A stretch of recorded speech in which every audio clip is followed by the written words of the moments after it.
মই কি তোমাক এটা প্ৰস্তাৱ দিব আহিছোঁ নেকি অনুষ্ঠান কৰিব আহি তুমি যিখিনি ব্যৱহাৰ কৰিছা সিংহাল সোণিয়াৰ এইখিনি ব্যৱহাৰমূলক দাদা বুলি সন্মান কৰি কথা পাতিম বেইলাচি সেনা আৰু কণ্ঠশিল্পীৰ মাজত বাকযুদ্ধ বেইলাচি সেনাৰ বিৰুদ্ধে সৰব কণ্ঠশিল্পী বেইলাচি সেনাই আয়োজন কৰা অনুষ্ঠানৰ ধন নাপালে কণ্ঠশিল্পী নেকিবে এইবাৰ বেইলাচি সেনাৰ বিৰুদ্ধে সৰব হৈ পৰিছে কণ্ঠশিল্পী তাৰ পিছতে কাষ চাপিল আৰক্ষীৰ মঞ্চৰ বিপৰীতে নিশা জনপ্ৰিয় কণ্ঠশিল্পী নেকিবক দেখা গ'ল লঙিয়া থানাত লঙিয়াত বেইলাচি সেনাই কেন্দ্ৰীয়ভাৱে আয়োজন কৰা অসম দিৱস অনুষ্ঠানত লাগিল অথন্তৰ সাংস্কৃতিক অনুষ্ঠানত গীত পৰিৱেশনৰ বাবে আমন্ত্ৰণ কৰিছিল তিনিগৰাকী কণ্ঠশিল্পী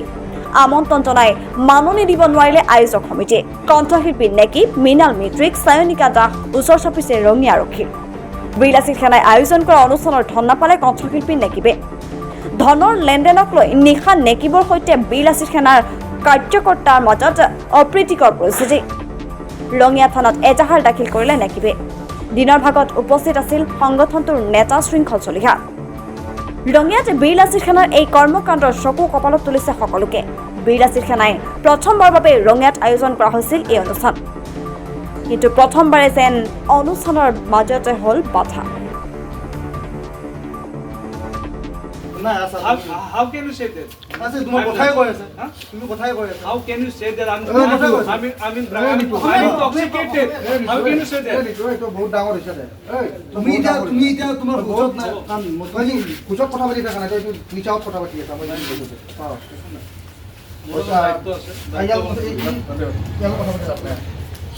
দায়িত্ব কৰি থাকো তুমি যিখিনি ব্যৱহাৰ কৰিছা সিংহাল সোণিয়াৰ এইখিনি ব্যৱহাৰমূলক দাদা বুলি সন্মান কৰি কথা পাতিম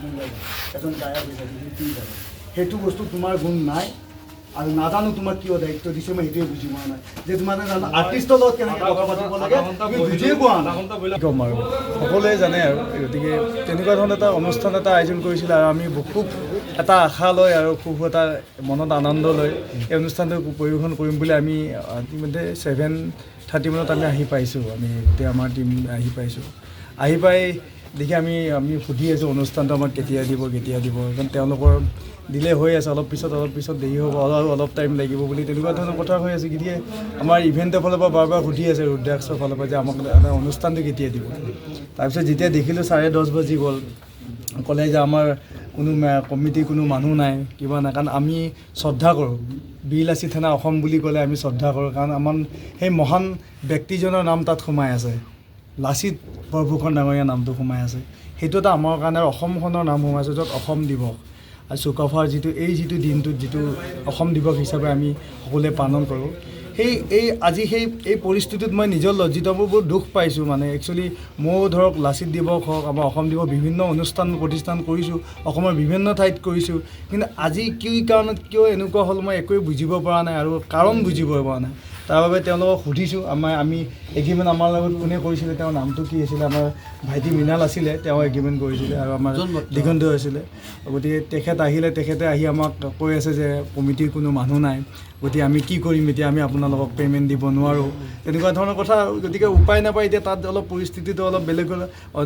ৰাইজ আছিলে মানুহ গোট খালে তো আমি ভাবিলোঁ তাত যদি কথাখিনি অলপ বেয়াৰ ফালে যায় এটা সংগঠনৰ কথা আছে আৰু আমাৰ শিল্পীসকলৰ কথা আছে তো সেই কথাখিনি ভাবি আমি